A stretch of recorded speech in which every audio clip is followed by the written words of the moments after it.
¿Qué es la libertad? ¿Somos realmente libres? ¿Qué o quién nos dice lo que tenemos que hacer? ¿Qué significa ser una persona virtuosa? ¿Cuáles son los valores que guían nuestro obrar y de dónde provienen? En la clase de hoy nos dedicaremos a dilucidar todos estos temas capitales que hacen al núcleo de la reflexión ética. Comencemos por la libertad. Cualquier planteo ético supone en su base un hombre libre que puede tomar decisiones sin impedimentos y elegir entre obrar de un modo o de otro. Si no fuéramos libres a la hora de tomar cada decisión, la responsabilidad no caería sobre nosotros, sino sobre lo que haya determinado que hiciéramos algo. ¿Qué debe entenderse en este contexto por libertad? Veamos un ejemplo para sentar las bases del planteo. Si alguien, cuyo trabajo es atender al público, recibe de su jefe la orden de ir a hacer un trámite en el banco, él no será responsable por dejar, aunque sea momentáneamente, su puesto de trabajo. Como no fue él quien decidió salir a cumplir con los trámites bancarios exigidos por su superior, nadie podrá reclamarle su ausencia temporaria. En todo caso, deberá reclamárselo al jefe, que fue quien tomó la decisión de enviar al empleado a realizar otra tarea, por fuera de su puesto. Pero si este mismo empleado, en pleno horario de trabajo, decide ir a dar una vuelta por los alrededores, su jefe estará en todo su derecho de reclamar su presencia. En este último caso, el empleado ejerció su libertad al elegir dar un paseo y es, en consecuencia, el responsable de sus actos. Si bien hay un significado genérico de la palabra libertad, los filósofos la han definido de diferentes maneras, atendiendo diversas perspectivas. La libertad fue definida como, en primer lugar, la autodeterminación o capacidad de determinar por nosotros mismos lo que haremos, o como una posibilidad de elegir entre diferentes alternativas, esto es, tener libertad para realizar algo. Por ejemplo, si tengo ganas de pintar un cuadro y conseguí pinturas, tengo libertad para representar un paisaje, un hombre o una figura abstracta. Que haga una u otra cosa depende solo de lo que yo disponga. Otra manera de definir la libertad es como la ausencia de interferencia para concretar lo que ya hemos decidido, esto es, estar libre de algo. Si no hay ninguna cadena que me impida el movimiento, seré libre de impedimentos para caminar, por ejemplo. Agustín de Hipona concebía la libertad real y completa como aquella con la que elegimos lo que Dios quiere que elijamos. En su planteo diferenció entre, por una parte, la libertad de espontaneidad. No es específicamente humana, sino que también les corresponde a todos los animales y seres de la naturaleza. Agustín llama de este modo a la ausencia de una coacción externa de cualquier índole y no implica ningún proceso deliberativo. Es la del animal que actúa según su instinto o la de una manzana madura que cae a tierra. Suele decirse que es la libertad de necesidad, la necesidad implicada obviamente en un orden o un movimiento naturales que se cumplen inexorablemente. También habla Agustín del libre albedrío. Es propio del ser humano y depende de una voluntad. Supone una inteligencia que guía la realización de un acto deliberado. Es el tipo de libertad que poseemos los hombres para calcular medios apropiados a nuestros fines. Se la llama libertad de ejercicio porque en ella se ejerce un poder. Y por último, también nos habla de la libertad de liberación. Para el teólogo, es la verdadera libertad. Ella se realiza cuando elegimos lo que debe cumplirse de conformidad con los mandatos divinos. Cuando un hombre, bajo la gracia divina, tiene el poder de no pecar, goza de este tipo de libertad, que es el más sublime en el marco del cristianismo agustiniano. Si esta libertad no existiera, hablaríamos de un determinismo, esto es, de una realidad en la cual los hechos estuvieran determinados a ser como son y no pudiera pensarse en elecciones por parte del sujeto moral. Si no hay elección, es claro que no hay responsabilidad. En la historia de las ideas encontramos filósofos que han afirmado que estamos sumidos en el determinismo. Este es el caso de David Hume, para quien todo acto humano está determinado causalmente. Y si no existiera una determinación causal, habría un franco caos en el mundo. Otros filósofos han argumentado que somos pura libertad y que estamos condenados a elegir, tal como afirmó Jean-Paul Sartre, representante del existencialismo ateo de mediados del siglo XX. En el primer caso, se da por supuesto que la necesidad se impone a la acción y que los factores psicológicos que nos llevan a tomar una decisión no dejan margen para evaluar alternativas. En verdad, cuando creemos que estamos eligiendo, hay algo más primario en nosotros, más básico e inconsciente, que ya tomó la decisión que se impondrá en nuestro obrar. Se podría preguntar a los filósofos que sostienen esta posición, ¿cuál es la responsabilidad que le cabe al agente moral si su decisión no fue tomada en libertad? David Hume responde señalando que cada uno de nosotros tiene, más allá de esta incapacidad de elegir en libertad, la posibilidad de darse cuenta de lo que no hace bien, de lo que no está socialmente aprobado. Esto, considera Hume, constituye un móvil de nuestra acción. Así, a través de la habitualidad en un tipo de acción que nos lleva a la aprobación social, la acción puede ser modificada y encauzada según lo que se espera de nosotros. Para Hume, no es la razón la encargada de modificar nuestra acción, ya que ella es una facultad que sirve para abstraer y para calcular. En cambio, la voluntad y nuestra acción están guiadas por pasiones dependientes que se imponen. En términos del mismo Hume, la voluntad tiene un camino y la razón tiene otro, de modo que no podemos pretender que una vía influya sobre la otra. Pero cuando la pasión vinculada a la expectativa de aprobación social se vuelve más fuerte que la del acto reprobable, entonces tenemos posibilidad de modificar el tipo de acto moral. Allí aparece la responsabilidad. Posiciones existencialistas como la de Sartre, por otro lado, afirman la absoluta falta de determinación exterior respecto de nuestras acciones y asumen solo un leve condicionamiento posible de la realidad concreta respecto de nuestras decisiones. Aunque el filósofo admite que no será igual la situación de alguien que haya nacido en condiciones materiales opulentas, un aristócrata por ejemplo, que la de quien solo posea lo básico para su subsistencia, un indigente que vive en la calle, por ejemplo, estos condicionamientos nunca determinan la acción del hombre, ya que el más rico, sin necesidad de más, podría volverse ladrón, del mismo modo que el más pobre, con necesidad de mucho, podría sostener siempre una conducta intachable. Los hombres somos libertad, dice Sartre, y en cada instante tomamos decisiones que definen el proyecto de vida que encarnamos. Para un planteo de este tipo, la responsabilidad de cada uno en cada acto es plena. El tema de la libertad conduce directamente al concepto de autonomía, que proviene del término griego compuesto por autos, que significa sí mismo, y nomos, que significa ley. Por eso decimos que una persona es autónoma cuando no precisa que otro le diga lo que debe hacer, cuando ha internalizado la norma moral y sabe lo que debe, puede o no puede realizar para convivir con seres humanos que actúan moralmente. Por el contrario, se considera moralmente heterónomo a quien necesita que otro, heteros en griego significa otro, diferente, le diga qué debe hacer o qué está prohibido por ley o reprobado por la norma moral. A los niños, sus padres deben recordarles constantemente que se deben compartir los juguetes, que no se les debe quitar las cosas a los demás, que se debe saludar al llegar o pedir permiso para pasar. Los niños son necesariamente heterónomos. Todavía no tienen la capacidad de cuidarse a sí mismos, ponerse límites y orientar sus acciones en sentido moral. Al crecer y madurar, en el mismo proceso de socialización, los seres humanos vamos incorporando paulatinamente las normas y principios morales, y nos volvemos autónomos.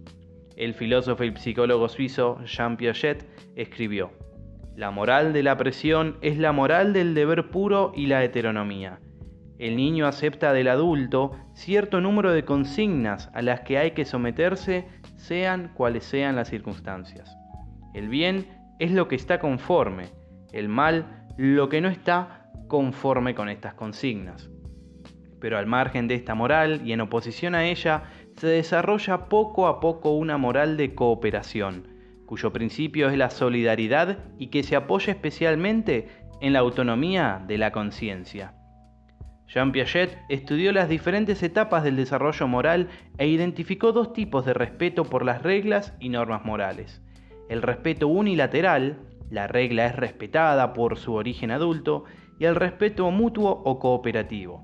La regla es respetada porque procede del acuerdo entre iguales. Ellos se corresponden con dos tipos de comportamiento, el heterónomo y el autónomo. Piaget sostiene que el desarrollo moral va desde la heteronomía o moral de la presión, la obligación externa y el respeto unilateral, hasta la autonomía o moral de la cooperación y el respeto mutuo. A los adultos se los considera responsables de sus actos, ya que se da por supuesta su autonomía. Y si hay responsabilidad moral, no solo es necesario que exista libertad, también debe haber una conciencia moral desarrollada en el agente. La moral tiene que ver con lo que la sociedad aprueba o desaprueba. Imaginemos el siguiente ejemplo, en el que un alumno nos confiesa que les dijo a sus padres que iba a la escuela, pero al final fue a encontrarse con sus amigos en la plaza, sin que sus padres se enteraran de su mentira. Pero este alumno igualmente se siente mal. ¿Cuál sería la razón para ello? Seguramente porque en la conciencia de cada uno existe una norma que sostiene que no se debe mentir, pero sin embargo este alumno actuó de esta manera, desoyéndola. Y puesto que la norma está internalizada, quien actúa en contra de ella es culpable, o mejor, responsable por haberla violado. Y esto por más que nunca nadie se entere de lo que hizo en realidad. Los ojos de los demás no modifican nuestro nivel de responsabilidad en el cumplimiento o incumplimiento de las normas. Ahora bien, todas las normas relativas a la acción humana reivindican determinados valores que son los que privilegia ese grupo social. Esos valores se identifican con lo bueno, y quien es bueno, en un sentido moral, se dice que actúa con virtud, o que es virtuoso. Por ejemplo, en estas afirmaciones como Marta Argerich es una buena pianista, el gato Dumas era un cocinero virtuoso, o René Favaloro fue un excelente cardiólogo, los calificativos buena, virtuoso y excelente significan en parte lo mismo y en parte algo diferente de lo que entendemos cuando afirmamos que él ha sido un buen hombre, que esa persona es una persona virtuosa o que aquella otra es un sujeto excelente. En estos últimos ejemplos, los adjetivos bueno, virtuoso y excelente apuntan a algo propio de las acciones de esos seres humanos, pero no relativo a su actividad profesional, sino a su obrar en tanto sujetos morales. En estos casos, las nociones de bien y de virtud llevan implícito un sentido moral. En general, en cada cosa que hacemos todos anhelamos lo que consideramos bueno. De esto no hay dudas. Aunque alguien afirme me gusta que me peguen o disfruto sufrir, es evidente que quien así habla está considerando como un bien lo que normalmente los demás consideran malo. El bien, lo bueno, es un valor positivo que todos buscamos. Más precisamente, en un sentido moral, el bien es lo que nos guía, lo que debemos hacer. Asimismo, determina de qué modo llegamos a ser virtuosos. Pero, así como estos términos, bien, bueno, virtud, excelencia, se suelen usar fuera del ámbito de la moral, por ejemplo, para referir a la especialidad profesional, así también el bien y la virtud que se predican de alguien en el ámbito técnico o profesional no garantizan el bien y la virtud moral de ese individuo. La historia está llena de casos de eminentes médicos que cometieron grandes estafas, deportistas virtuosos en su disciplina pero corruptos, etc. Sabemos establecer lo que se considera moralmente bueno y malo en nuestras sociedades, y en general hay un acuerdo sobre quiénes son considerados virtuosos. La Madre Teresa de Calcuta, que entregó su vida al cuidado de los enfermos, Mahatma Gandhi, que no se dejó corromper por el poder colonial para liberar a su pueblo, y Martin Luther King, que luchó por acabar con la discriminación de los negros en los Estados Unidos, son algunos ejemplos mundialmente conocidos de seres humanos virtuosos. Pero, ¿es suficiente ayudar a alguien una vez para ser una persona virtuosa? Aristóteles, cuando afirmaba que una golondrina no hace verano, quería decir que alguien virtuoso realiza el bien no una sola vez o en un ámbito restringido, sino siempre, ya que ha entrenado a su disposición natural para que actúe bien de manera habitual o corrientemente. Para que una acción pueda ser juzgada moralmente, deben darse ciertas condiciones en el agente moral. Que éste sea libre, que realice su acción voluntariamente y que posea una conciencia moral desarrollada, como ya hemos visto. Estamos en condiciones de preguntarnos ahora con qué criterio pueden nuestras acciones ser juzgadas en tanto buenas o malas. Debemos esclarecer qué son los valores, que están incluidos en las normas y principios que rigen nuestro obrar, y respecto de los cuales juzgamos las acciones como buenas o malas. Bueno, malo, bello, feo, son cualidades que predicamos de las cosas, de las personas o de las situaciones cuando hacemos una afirmación o un juicio sobre ellas. Pero ¿cómo determinamos qué es lo bueno, lo malo, etcétera, en cada ocasión?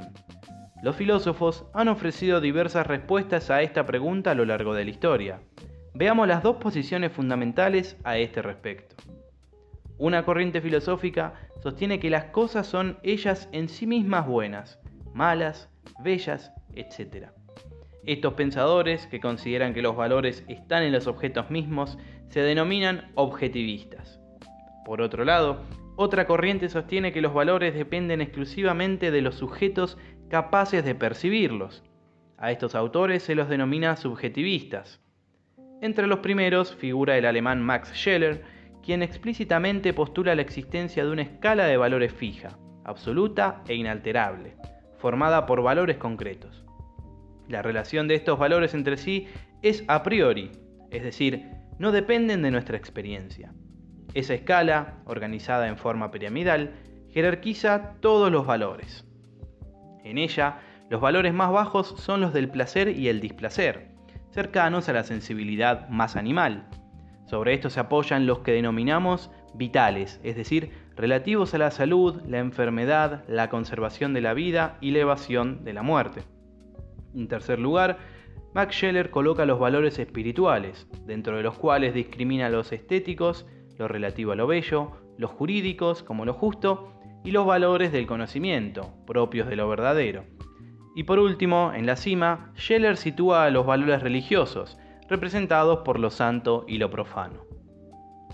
Si los valores son absolutos e iguales para todos, ¿cómo explica Scheler las diferencias entre los juicios morales de personas de diferentes países o de épocas diversas? ¿Cómo justificar, desde esta perspectiva, que algunos hombres huyan de su patria para evitar que el ejército los envíe a luchar contra otro país por motivos religiosos? Si efectivamente los valores religiosos fueran más fundamentales que los vitales, tal sería el caso del valor de la conservación de la vida, entonces deberían imponérsele a todo ser humano con plena evidencia. Ante ejemplos como este, Scheler, sin desestimar la validez de esa jerarquía, afirma que en tales situaciones los hombres no ven claramente la escala. Los valores son percibidos por cada uno de nosotros por una especie de intuición, una forma de nuestra sensibilidad que nos permite aprehender la escala. Pero a juicio de Scheler, en todo caso, son los seres humanos individuales, particulares, quienes están limitados para percibir la jerarquía y realizar así la acción más noble. Opuesta es la posición de los subjetivistas. Para ellos, lejos de existir valores inamovibles y absolutos, todo se juega en quien juzga y adscribe valor a las cosas, de acuerdo con su punto de vista. Las cosas, las situaciones, no comportan ellas mismas ningún valor. Para un subjetivista, el que hace posible los juicios es cada ser humano, con su carga psicológica y los condicionamientos singulares de su época, de su cultura, de su condición social, etc. La dificultad que ofrece esta posición es que no explica claramente qué es lo que permite, dada esa atomización de los valores, la convivencia en sociedad.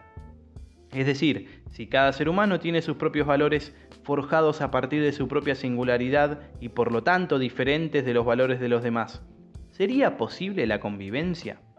Veamos una situación medianamente problemática. La confianza en que todo vecino tiene derecho a descansar por las noches sin ser sistemáticamente perturbado por ruidos excesivamente molestos se haría pedazos si se debe convivir con los valores singulares de mis vecinos, que creen que lo mejor para un ser humano, lo verdaderamente bueno y virtuoso, es escuchar música a todo volumen después de la medianoche. En nuestros días, la posición subjetivista parece reivindicada por doquier. A esto aluden quienes sostienen que la nuestra es una época en la que faltan los valores. Es interesante preguntarse hasta qué punto estamos dispuestos nosotros mismos a respetar el subjetivismo ajeno, especialmente cuando ello nos llevaría a aceptar que, en la mirada de otro, la estafa, la mentira o el robo podrían ser valores muy positivos. El filósofo argentino Ricieri Frondizi planteó la cuestión en otros términos. Se preguntó, ¿por qué consideramos que el valor solo puede estar en el sujeto o en el objeto? Frondizi analizó la posibilidad de que el valor surja de la relación entre el sujeto y el objeto. Veámoslo en una situación concreta. A quien le gusta mucho ir al cine y disfruta de este tipo de manifestaciones culturales, encontrará siempre un valor positivo en ir al cine. Pero resulta que un día a esta persona le duele mucho la cabeza y evalúa que mejor que ir al cine es quedarse en casa. No es que el cine haya perdido el valor positivo que tenía para este cinéfilo. Para él, el buen cine siempre será buen cine, le duela o no la cabeza. Pero en su estado presente, que puede ser más o menos transitorio, esta persona hizo una evaluación y tomó su decisión de acuerdo con una situación diferente de la habitual, y según esto, su escala de valores cambió. En un primer momento podemos pensar que en este caso el valor es subjetivo, porque depende del juicio de esta persona. Pero, ¿y si va al cine y encuentra una película malísima, aburrida, sin ninguno de los elementos que debería tener para hacer una buena obra? Esto significa que el valor positivo del cine también está allí, en el cine, de modo que también tiene un aspecto objetivo. Frondizi afirma que los valores están determinados por la relación entre el sujeto y el objeto en una situación dada. El valor, sostiene, es de carácter relacional. Se establece en cada relación entre sujeto y objeto. La situación también es relevante para el surgimiento de ese valor. Pongamos el caso de una persona para quien los pantalones de jean son lo más importante en la vida. Esa misma persona, afectada por un tsunami, teniendo que hacer frente a la catástrofe, tratando de salvar su vida y la de sus familiares, probablemente en ese momento reduzca el valor vital del jean a un segundo plano. Los elementos que constituyen la situación son el ambiente físico. Si hay un terremoto o un huracán, no vamos a elegir lo mismo que en un momento de tranquilidad. El ambiente cultural. En Occidente, la fidelidad de un marido a su esposa es considerada un valor positivo, pero en los países árabes que aceptan la poligamia, esta forma de exclusividad no constituye ningún valor. Al contrario, un marido tiene mayor estima social según la mayor cantidad de esposas con las que convive.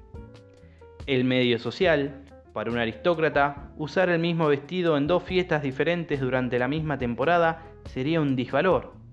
Las necesidades y expectativas. Si espero graduarme este año, voy a aplazar algunos proyectos que hasta ahora no había querido postergar. Y el factor tiempo espacial. Seguramente no evalúa y conforma sus valores de la misma manera una persona que vive en un país subdesarrollado, gobernado por un régimen dictatorial, que quien vive en la próspera campiña de un país desarrollado y democrático. Hasta aquí la clase de hoy, en la cual hemos analizado diversos temas como la libertad y la responsabilidad, la heteronomía y la autonomía, la conciencia moral y también la cuestión de los valores. En nuestra próxima clase nos ocuparemos de ver de dónde provienen todos estos planteos relativos a la ética, de manera que comenzaremos con un abordaje histórico de la cuestión. Para ello, veremos el contexto de la ética en la antigüedad y veremos particularmente lo que se conoce como la ética socrática. Nuevamente, les recomendamos leer todo el material complementario que tendrán a disposición en la plataforma para luego poder realizar las actividades.